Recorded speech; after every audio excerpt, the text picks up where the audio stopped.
Good morning my dear students.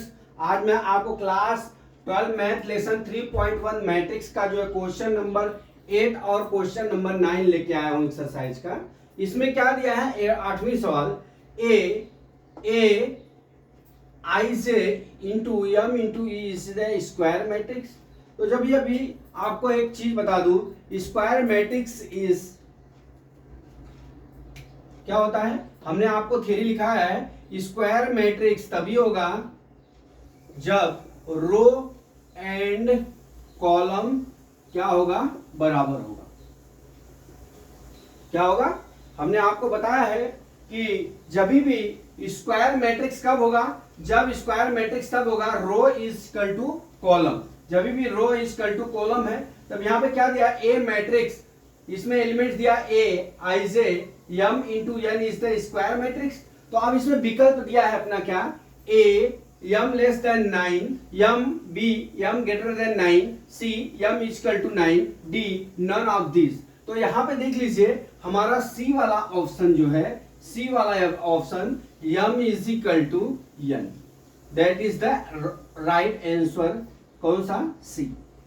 ठीक है, तो 8वीं सवाल में बस इतना ही था कि आपको हमने पढ़ाया है कि M into N is the square matrix. जब भी स्क्वायर मैट्रिक्स होगा तो उसका रो और कॉलम क्या होंगे, सेम होंगे, M is equal to N, that is the answer. ठीक है, अभी 8वीं सवाल के बाद हम चलते हैं 9वीं सवाल। 8वीं सवाल मैं यहां पे मिटा देता हूं, आप नोट कर लीजिए।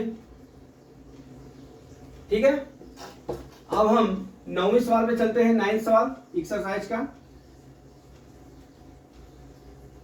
9th सवाल में क्या दिया है, which of the given value of x and y make the following pair of the matrix equal. ठीक है, अब हमारा क्या दिया हुआ है, एक ए मैट्रिक्स दिया हुआ, एक ए मैट्रिक्स दिया हुआ। ठीक है, इसमें से अपने को x और y की वैल्यू निकालना है। ठीक है, x और y की वैल्यू निकाल के हमारे जो 4 ऑप्शन है ए बी सी डी, इसमें से कोई ऑप्शन है कि नहीं, यहाँ ए दिया है, यहाँ बी दिया है, यहाँ सी दिया है, यहाँ डी दिया है। ठीक है, अब इन ऑप्शनों में से ये सवाल सॉल्व करने के बाद आता है कि नहीं। तो सबसे पहले हम x और y की वैल्यू को फाइंड करते हैं। ठीक है, तो x की वैल्यू हम निकाल रहे हैं। देखिए 3x plus 7 is equal to कितना हो जाएगा, ये पहले रो का पहला कॉलम है, तो यहाँ पे कितना हो गया, 0। अब 3x इज इक्वल टू कितना हो जाएगा, 0 minus 7, x is equal to minus 7 divide by कितना हो जाएगा, 3। x का मान हमारा, x की वैल्यू कितनी आ गई, या x की वैल्यू आ गई -7/3। ठीक है, अब इसी तरह हम y की वैल्यू निकाल लेते हैं। अब देख लीजिए y माइनस 2 इसी इक्वल टू, देखिए पहले रो का ये दूसरा कॉलम है, तो हमारा कितना हो गया, 5। y इज इक्वल टू कितना हो जाएगा, 5 प्लस 2 हो गया, y इज इक्वल टू कितना हो जाएगा, हमारा 7 हो जाएगा। ठीक है, अब हमारा y इज इक्वल टू कितना हो गया, 7 हो गया। अब आपको इस विकल्प पे देखना है कि इसकी जो x और y की वैल्यू आई हुई है इस ऑप्शन में है कि नहीं। देखिए पहले ऑप्शन में तो नहीं है। ठीक है, दूसरा तो लिखा है नॉट पॉसिबल टू फाइंड। ठीक है, अब दूसरे में देखिए x बराबर, यहाँ पे -2 लिखा है, दूसरा भी नहीं होगा।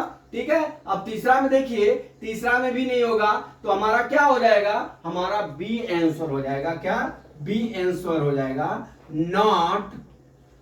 नॉट पॉसिबल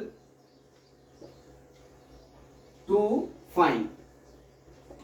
मतलब हम x और y के मान जो ज्ञात किए हैं, ये जो है इसमें हमारे विकल्प में नहीं है, इसलिए बी वाला आंसर हमारा क्या होगा, नॉट पॉसिबल टू फाइंड। ठीक है, दैट इज द आंसर। इस तरह से माय डियर स्टूडेंट्स, हम विकल्प के सवालों को हम इस तरह से सॉल्व करके हम अपने जो है ऑप्शन का आंसर दे सकते हैं। तो अब हम चलते हैं, अगला वीडियो का वेट करते हैं। जय मां सरस्वती, जय भारत माता, जय जवान, जय किसान।